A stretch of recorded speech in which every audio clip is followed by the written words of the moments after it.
Hello and welcome back to a new tutorial. First of all, I hope you're all good and I hope you will all get a good new year. Few days left, then the year 2020 is over, and I wanted to make a new tutorial about Houdini for Beginners 002, so the second part, to deal a little bit more with particles, and that we will do today in this tutorial.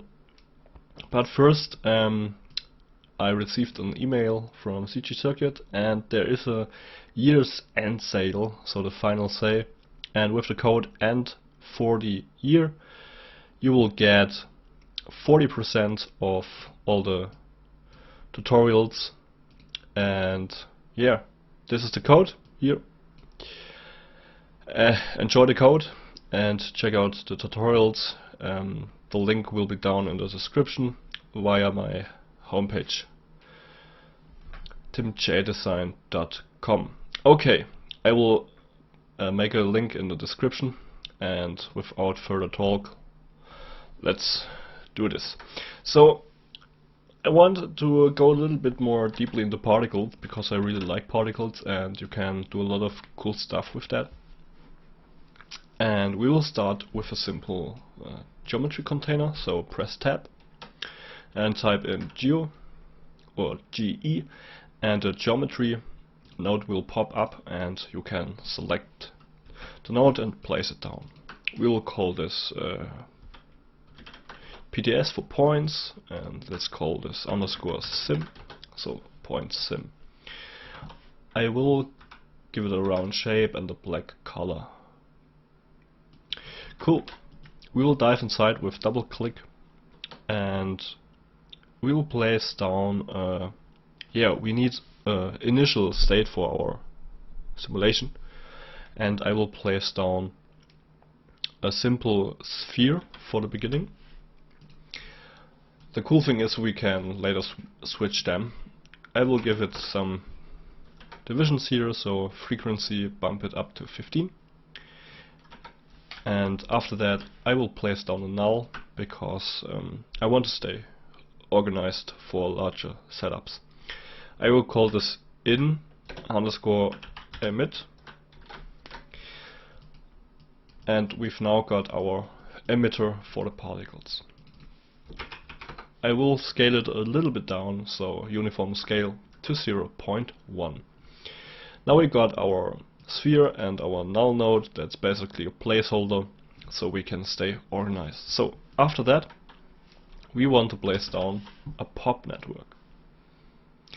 The pop network will create a little predefined particle system, and you can already see we've got particles, and when we hit the up arrow key or the play button we will see that particles are spawning on our sphere. That's cool. Okay, now we can dive inside our popnet, and let's call this simulate PTS. Dive inside, and we've got a really important node up here. That's the source. And the source will determine how we will scatter the particles on the surface, or what points we will use, and how they will get birthed. So for example, they will currently get birthed per second, 5,000 per second. So in the frame range from 1 to 24, 5,000 points will get spawned. And these points, for example, will live 100 seconds, and the life variance is currently at 0. But when we bump it down to 1 and set the life variance to 0.25, the particles will live 1 second with an imperfected lifespan of 0.5 seconds. So you can see they will despawn or they will die, and you will get this really cool pretty like branch movement kind of thing. So that's pretty cool on the sphere, but we want movement. And let's dial it up here, back to 100, so the particles will live longer. You can include movement with, for example, I showed you in the last tutorial with pop wind. Pop wind in here, wind velocity, and x direction, and you will get something like this. You can then pipe in an amplitude, and you will get something like this. Also pretty cool. So what you can do now, for example, that's a really basic example, but $FF equals 1, so we will only emit 5,000 points at the first frame. Dive up, let's emit 5,000 points at the first frame. And that's basically a thing you should do when you first use Houdini the first time. Place down a trail, get it on connect these polygons, trail length to your timeline length, and deselect close rows, and you will get this pretty cool line growth. So really simple, but it's a pretty cool start point for a first simulated setup. Okay, we did that. Let's get back to our network here. And what I want to do, I want to make a custom force. So we will dial it back to 0 and impulse count 0, constant activation, make it on, so 1, and constant birth rate, let's deal with 2,500 points per second. So we will now simulate 2,500 points per second, and we will got a wind force. So x, y, z. Let's make it to the y direction, so they will go upwards.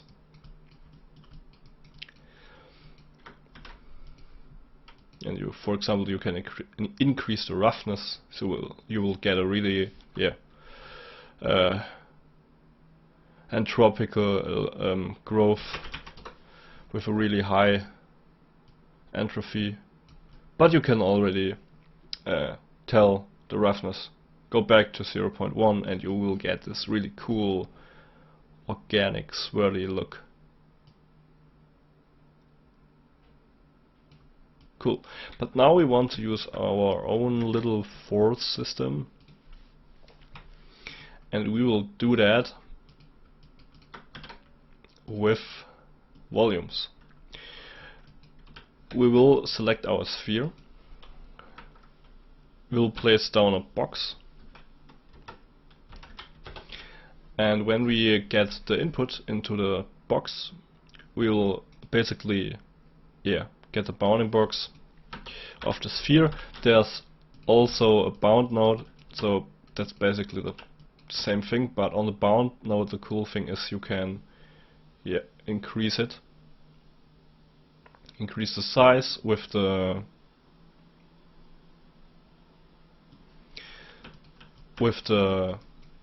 box you basically can do a simple transform and then transform the uniform scale a little bit. So that's fully up to you. I will use the bound for now, and we will create a volume. Place down volume.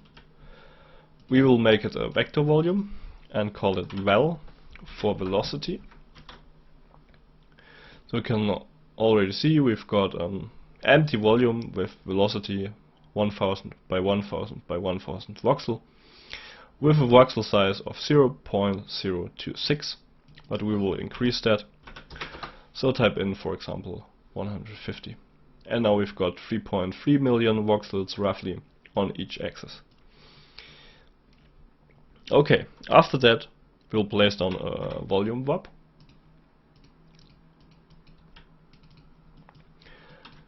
Then we will get our position and, for example, use the standard call noise and pipe that call noise out, so bind export, to our velocity, so add val.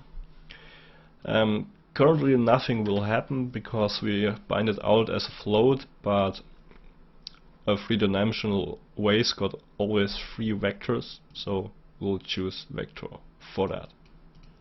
So bind that out, and now we've got our velocity volume here, and we need to increase the roughness. So the frequency, let's pipe it up to 5, 5 and 5, and now you can see we've got a volume field here, and we can visualize this volume velocity field with a simply scatter or with a volume slice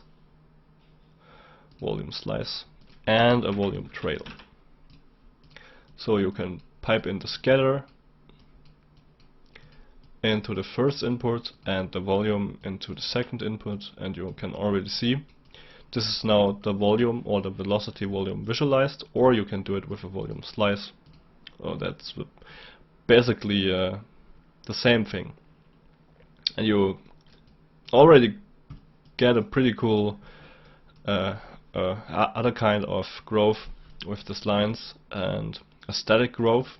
Of course you can animate it with curves and so on, but the cool thing is with that you can visualize the volume and you will get a feel of it, and you can see it, how the lines will move and so on. So you can do a rendering with that, with lines. That's pretty cool. But what we want to do, this is just for visualization. Let's place a null here. Vis out.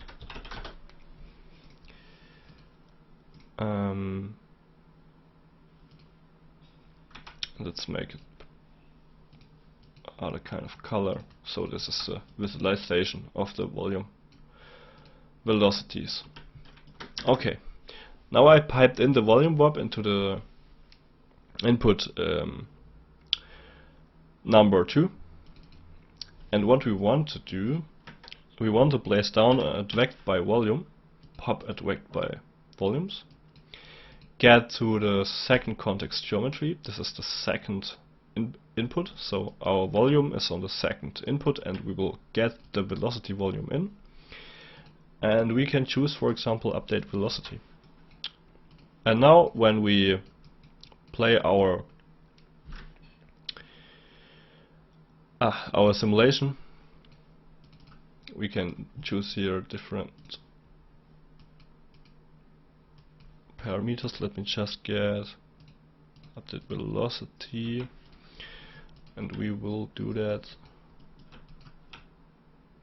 a little bit bigger. Let's increase our bounds to 0.5. Let's just copy the parameter and paste the relative reference here. Paste relative reference, paste relative reference, and paste relative reference. Cool. And now you can see we will get, let me just 1000, that's right.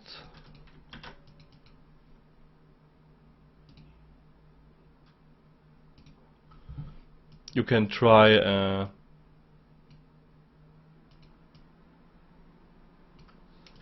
different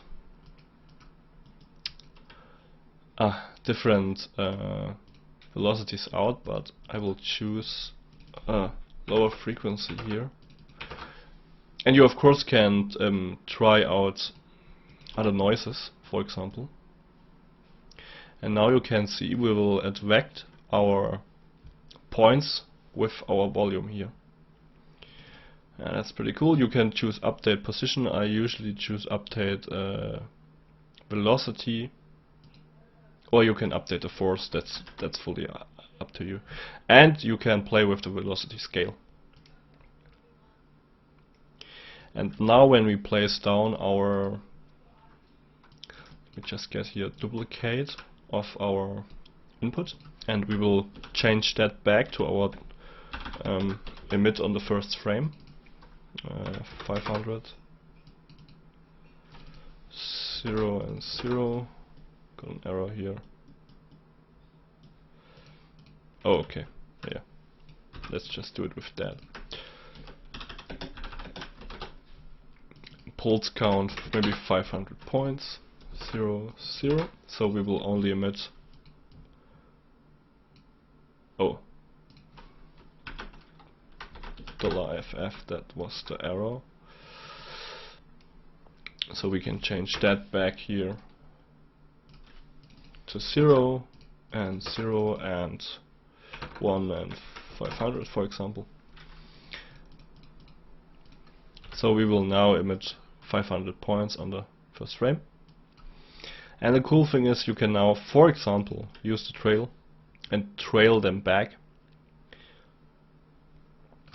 And let's check the bounce. Okay, we can make the bounce much bigger.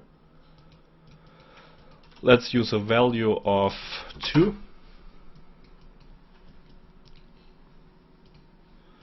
And let's have a look at the simulation here.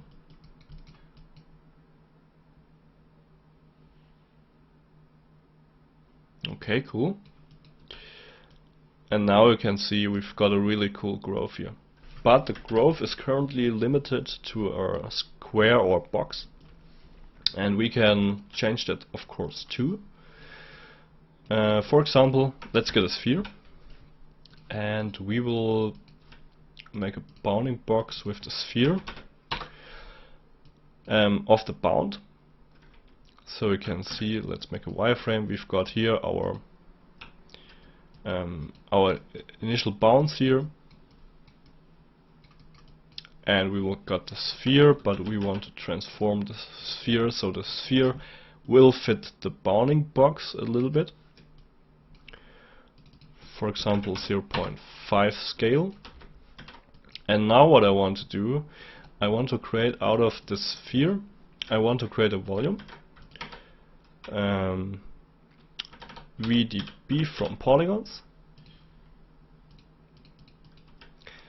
And I will call this vel for velocity. And I pipe that into the second input. I will get in here. And you can see our velocity volume is basically a box. But now I can do a volume sample. So we will look up our position from the voxels from the second input, our sphere. And I can multiply that with our current curl noise, and we will get now a volume that is limited to a sphere. Of course, you can basically do it like directly a sphere to VDB. That should also work, I think.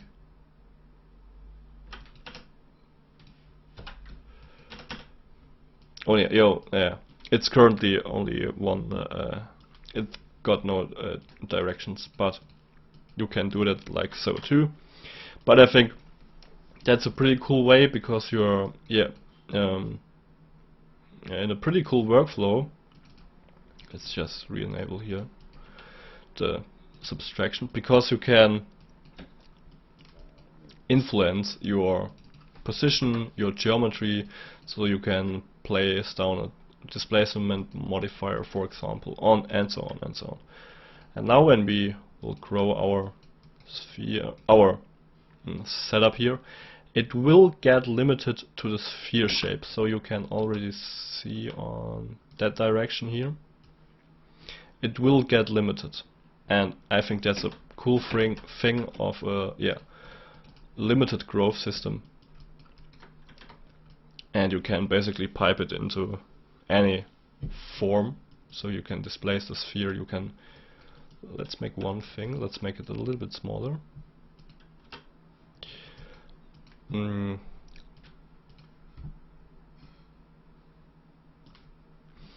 For example, you can do something like this.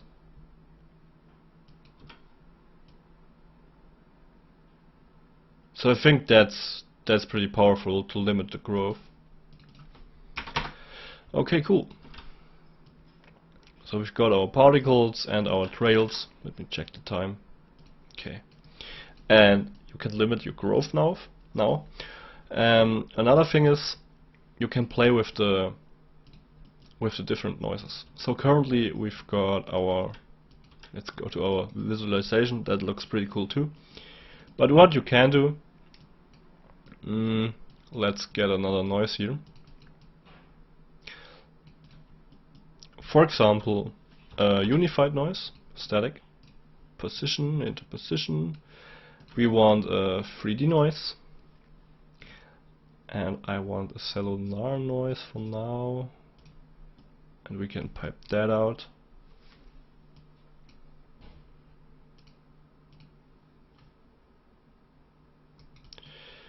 And play with the frequency a little bit.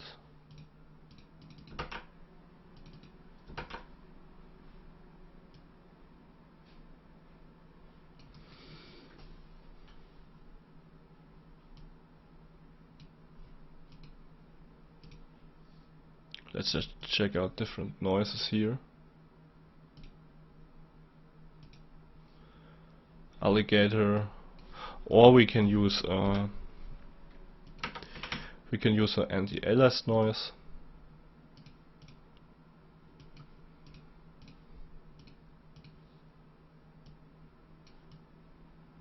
That's pretty cool too. Or we can use a double anti-alias noise.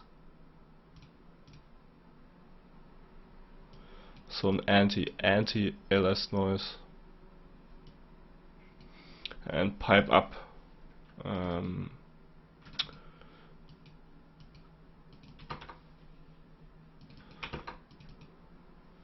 we can pipe down the roughness here, but pipe it up here a little bit. And that's of course fully up to you how you will research or do your R&D on that kind of stuff. And we can place down a constant, and this constant will determine our frequency here. Free floats vector and 2 copy parameter path relative reference.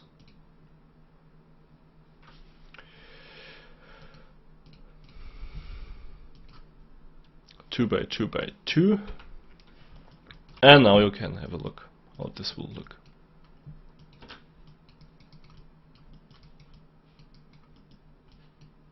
So for example, you will need a longer time for a different approach, of course. We can make that much fuzzier and much higher. And another cool thing is what we can do. We can do basically a scatter into our volume here. So, and use that, for example, for the input points. Or we can use, of course, much more.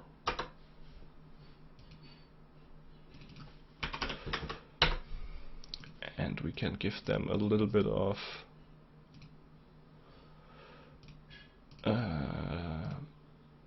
variance here.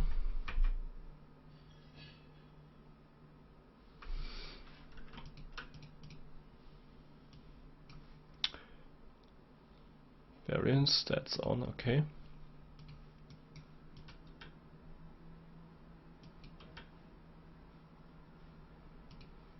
And now you can extend the timeline.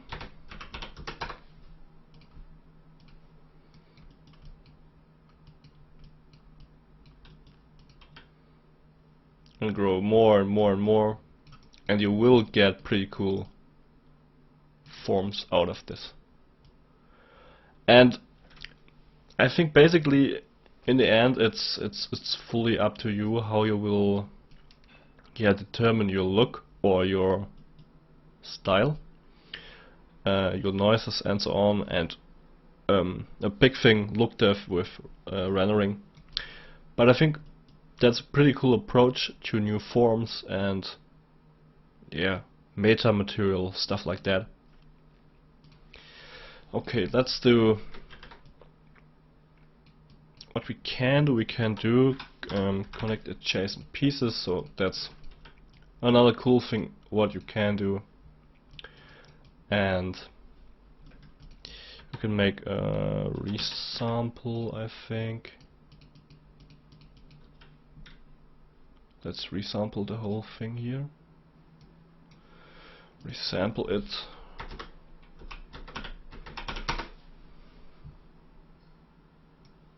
We get a lot of points, and you can smooth it with an attribute blur. Should be good. But with a proximity smooth,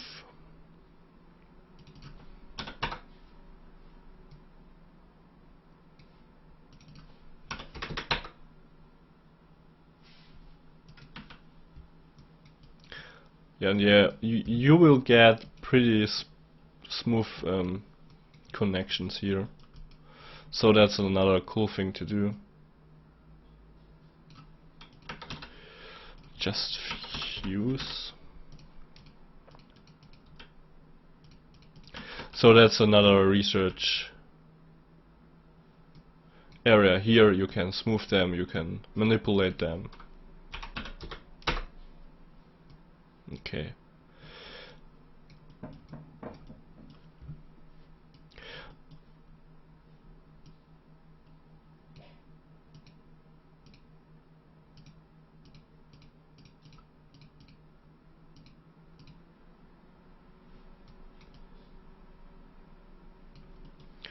And of course, that's fully up to you.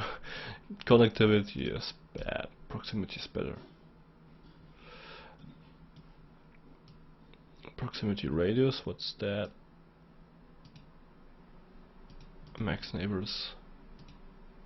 Oh, okay.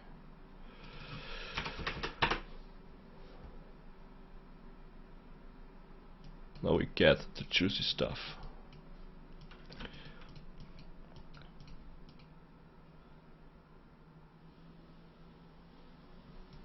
Yeah, cool. And of course that's fully up to you. You can place down again a subdivision. And do like these smooth connections.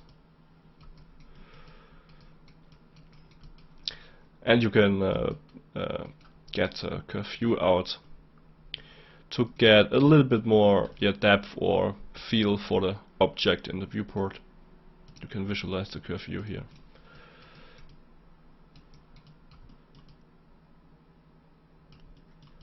Cool. So we did that, and on my YouTube channel there are pretty rendering, pretty much a good amount of rendering videos about lines. You can watch them and then play with your own setup. But I hope for beginners that's a good tutorial to get a little other kind of thinking and to play with the stuff, so you can do it with lines, or you can render it as points, or you can, oh yeah, one more thing, you can do a VDB from particles. That's another pretty cool thing in my opinion. 0.01, and we will need a larger point scale or smaller point scale, 0.05, 0.005 and 0.85.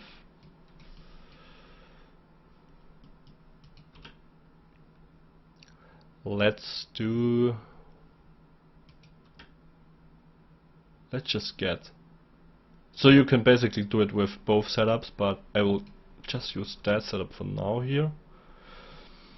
And the cool thing is you can now convert basically your lines or basically your points into geometry. Convert it back, so convert VDB or simply a convert node. Convert it back to polygons. And now we can smooth the hell out of it. Just to give you an example what is all possible. 250, and you will get something like this. So that's another pretty basic example, but I think it's pretty cool. And yeah, feel free to explore the setup, build it up to your own, and I think you will get some pretty cool, interesting ideas or setups. Just yeah, pipe that in here. Okay, we need more resample here.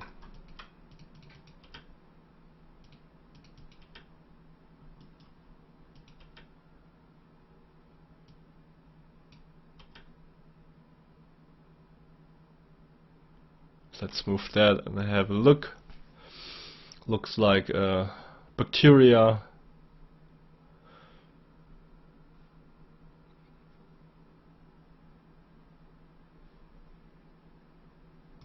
Yeah, and you will get these sweet connections here.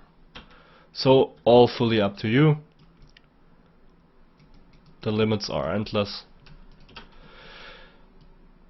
And just try to find what will work for you, for your setup, for your client, for your project, and so on.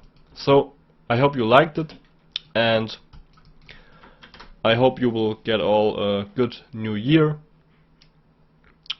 And check out TIMJ Circuit, the discount, Instagram, Twitter, homepage, YouTube channel, and I will get to you back at New Year, when the new year is 2021, I think. In January there will be new tutorials, new courses, and much more. So stay safe, and I will see you.